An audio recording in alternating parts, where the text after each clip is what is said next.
Kilas Info hadir dari Sidoarjo. Terjadinya polemik lapangan bola di Desa Kebuan Anom Gedangan Sidoarjo membuat Bupati Sidoarjo periode 2021-2024 Gus Muhtar turun ke lapangan untuk menyelesaikan permasalahan. Dilansir dari situs berita online milik liputan6.com, menyatakan bahwa terjadinya polemik ada karena penolakan warga sekitar terhadap rencana Kepala Desa Kebuan Anom, yakni Bapak Sutiono, yang akan membangun pertokoan di lapangan sepak bola tersebut. Penolakan yang terjadi oleh warga dikarenakan lapangan sepak bola tersebut merupakan satu-satunya lapangan yang menjadi aset dan dimiliki oleh Desa Kebuan Anom. Selain itu juga warga mempertanyakan, mengapa pemerintah desa tidak memanfaatkan aset tanah yang lain untuk membangun pertokoan yang menjadi rencana dari kepala desa setempat. Menurut Gus Muhtar, polemik ini hanya perlu diberikan fasilitator saja untuk menemukan jalan tengah agar apa yang menjadi keinginan warga setempat dapat diakomodir dan program yang diharapkan oleh pemerintah desa juga dapat dijalankan.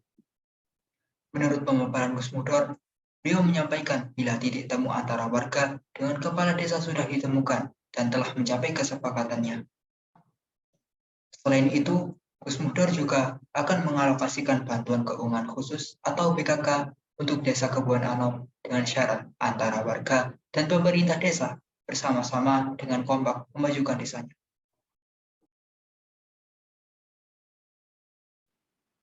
Assalamualaikum warahmatullahi wabarakatuh. Perkenalkan, saya Hishamuddin Salim dari Prodi S1 Sosiologi Universitas Negeri Surabaya dari kelas 2021A dengan NIM 025.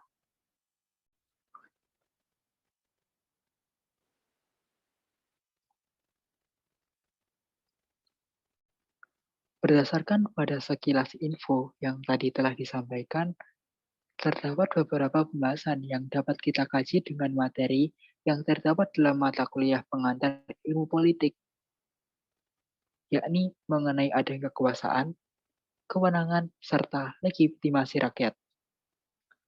Adapun ketiga materi pembahasan tersebut akan terbagi ke dalam 3 sesi.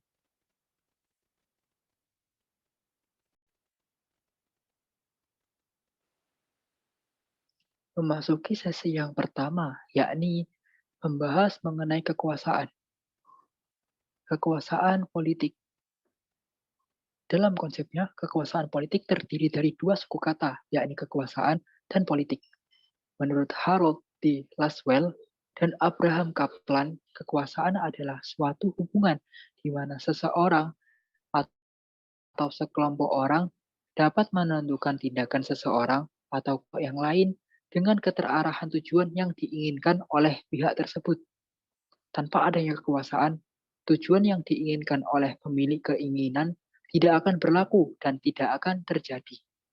Contoh mudahnya dalam kehidupan sehari-hari ialah ketika orang yang lebih tua menyuruh kepada yang lebih muda untuk melakukan suatu hal, dan dengan perintah tersebut orang yang lebih muda menjalankan perintah dari yang lebih tua. Itulah sebuah contoh adanya kekuasaan dalam kehidupan sehari-hari. Dan dalam politik, kekuasaan politik merupakan kemampuan seseorang yang dapat membuat masyarakat daerahnya membuat keputusan yang tanpa kehadiran kekuasaan dari orang tersebut membuat keputusan tidak akan pernah dijalankan. Dalam ilmu politik, kekuasaan merupakan salah satu bagian tujuan dalam menjalankan perpolitikan. Dalam masyarakat, terdapat ungkapan bahwa politik tanpa kekuasaan itu sama halnya dengan agama tanpa moral. Maksudnya, ialah seseorang yang menganut agama namun tidak memiliki moral, maka keberadaan agama yang dianut oleh orang tersebut patutlah untuk dipertanyakan. Karena seharusnya orang yang beragama memiliki aturan-aturan yang mengikat dalam agamanya, sehingga setiap perbuatan yang dilakukannya seharusnya terkontrol oleh agama yang dianutnya. Sedang dalam berpolitik, dalam bahasan politik tanpa kekuasaan, maksudnya ialah dalam melaksanakan perpolitikan, Suatu individu atau kelompok pasti mengejar adanya kekuasaan. Bila kekuasaan tersebut tidak dimiliki, maka akan dikatakan bila ilmu perpolitikan yang telah dipelajari hanya akan menjadi kesia-siaan. Kemudian dalam kekuasaan terdapat pembahasan cara mendapatkan kekuasaan. Kekuasaan dalam menjalankan perpolitikan ialah bersifat sementara. Seorang penguasa yang memimpin pada suatu saat akan diganti oleh penguasa yang baru. Jika tidak dengan beralihnya kekuasaan tersebut, digantikannya kekuasaan seorang penguasa juga dapat disebabkan adanya kejadian mendadak seperti kematian ataupun adanya kudeta. Nah, berikut terdapat 3 cara dalam terjadinya peralihan kekuasaan. Yang pertama, yaitu secara turun-temurun. Jadi, dalam peralihan kekuasaan yang turun-temurun ini biasanya dilakukan pada suatu negara atau kelompok yang menggunakan sistem kerajaan, di mana ketika raja yang sedang menjabat turun tahta, menggantinya berasal dari keluarga raja tersebut. Contohnya seperti Kerajaan Turki Utsmani. Lalu kemudian yang kedua, terdapat cara peralihan yang dilakukan dengan cara pemilihan. Ini biasanya terjadi dalam negara atau kelompok yang menggunakan sistem demokrasi dalam menentukan setiap pilihannya. Contoh dari pelaksanaan peralihan ini dapat kita temukan dalam negara kita sendiri, yakni adanya pemilihan-pemilihan, baik pemilihan presiden hingga pemilihan yang lain-lain, yang di dalamnya memberikan kesempatan bagi semua kalangan yang termasuk di dalam kelompok tersebut untuk memilih pilihannya masing-masing. Dan yang terakhir ialah peralihan kekuasaan dengan cara pemaksaan, atau bahasa kerennya dapat disebut dengan kudeta. Kudeta sendiri memiliki pengertian sebagai tindakan pembalikan kekuasaan atau pengambil alihan kekuasaan terhadap pihak yang berwenang dengan cara yang ilegal dan tidak jarang dilakukan secara brutal dan memperbolehkan adanya kekerasan dalam pelaksanaannya. Kemudian terdapat dimensi kekuasaan. Dimensi kekuasaan memiliki maksud ialah ukuran sejauh mana seseorang atau kelompok yang berkuasa dapat memiliki kekuasaannya atas suatu kekuasaan.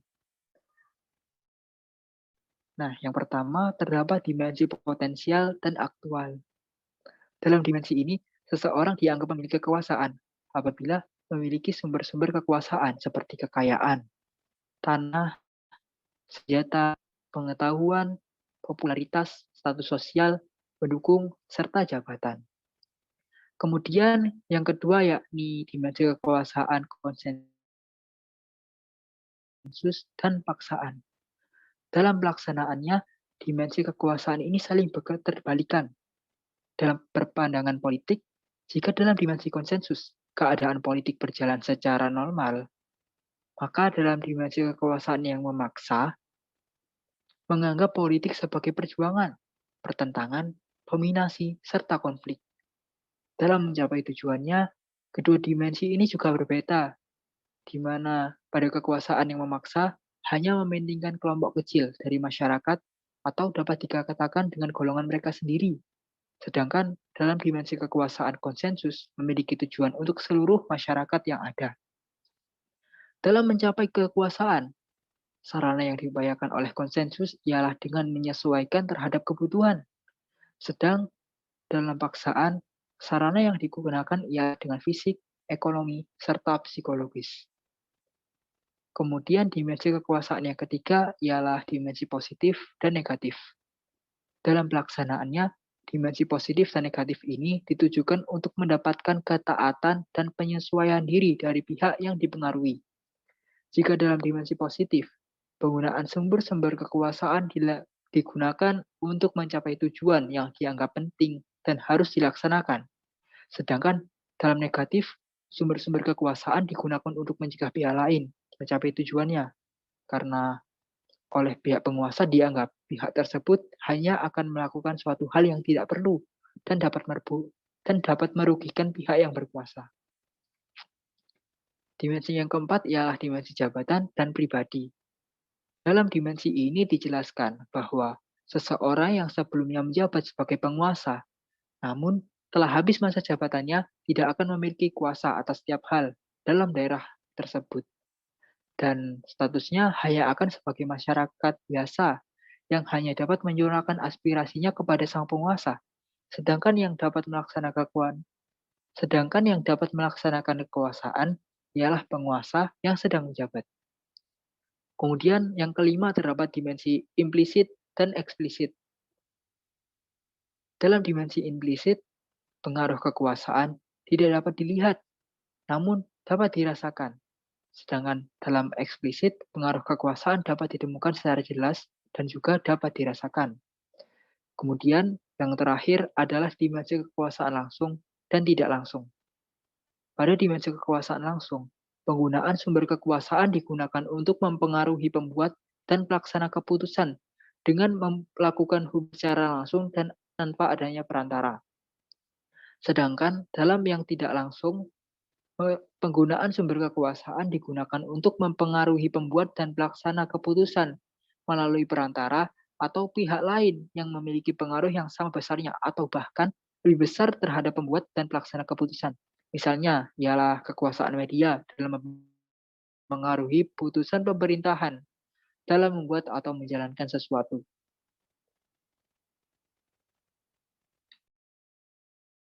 Masuk ke dalam pembahasan sesi kedua, mengenai kewenangan.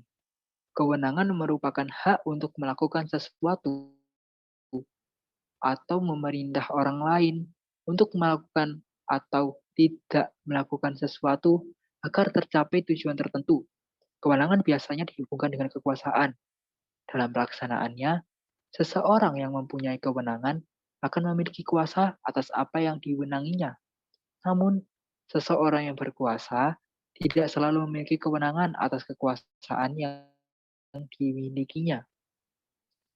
Hal tersebut dapat terjadi apabila seseorang yang menjadi penguasa memperoleh kekuasaannya hanya sebagai simbol atau dalam lebih tidak sopannya dapat dikatakan bahwa penguasa tersebut hanyalah sebuah boneka yang dimiliki oleh orang-orang yang memiliki kedudukan di atasnya. Dalam perpolitikan, seseorang yang memiliki kewenangan dapat dipastikan juga memiliki kekuasaan terhadap politik sehingga orang-orang tersebut berpengaruh besar terhadap pembuatan serta pelaksanaan suatu perpolitikan. Nah, kemudian kita masuk terhadap pembahasan terbentuknya kewenangan.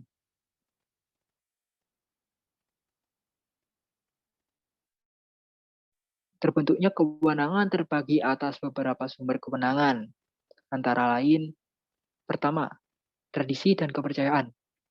Tradisi dan kepercayaan yang dipelihara secara terus-menerus sejak dahulu. Contohnya ialah adanya sesepuh dalam suatu daerah yang sekalipun pemikirannya mungkin sudah berbeda dengan perkembangan zaman, namun diri sesepuh tersebut masih memiliki kewenangan terhadap pengambilan serta penentuan keputusan dalam masyarakat, karena kewenangan yang terdapat dalam kelompok tersebut berdasar pada tradisi dan kepercayaan. Kemudian yang kedua, sumber kewenangan berasal dari Tuhan, wahyu, atau dewa.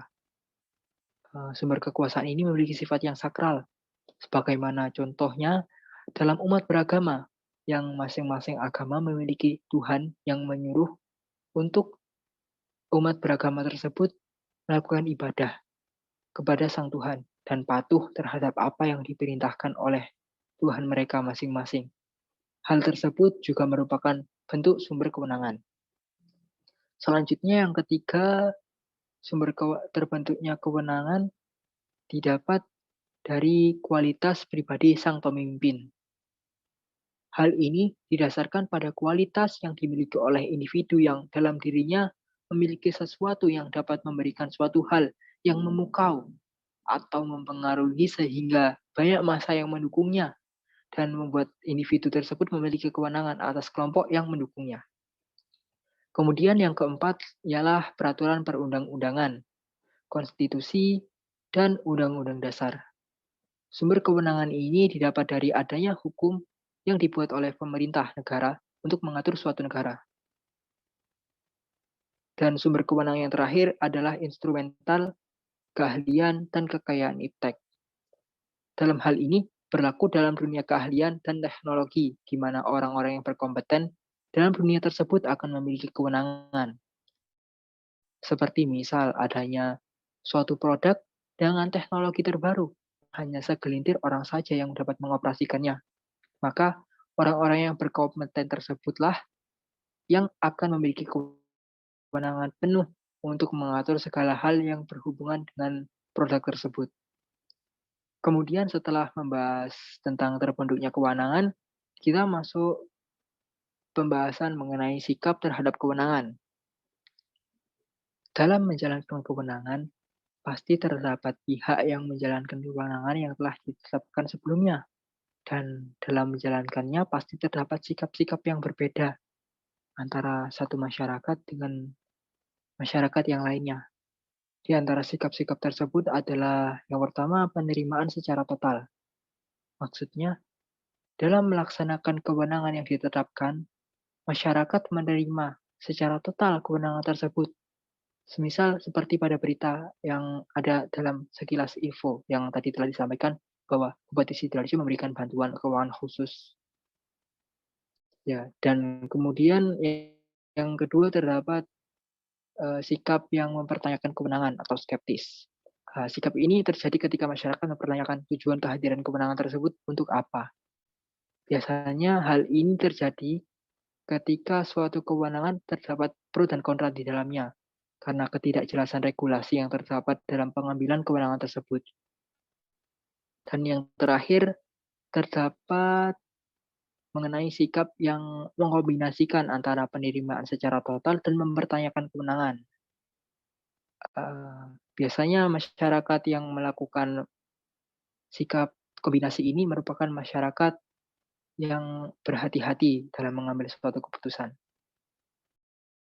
Dalam pembahasan sesi ketiga, yakni mengenai legitimasi. Legitimasi merupakan pengesahan bahwa pemegang keterangan atau kekuasaan merupakan orang-orang yang secara hukum telah disahkan.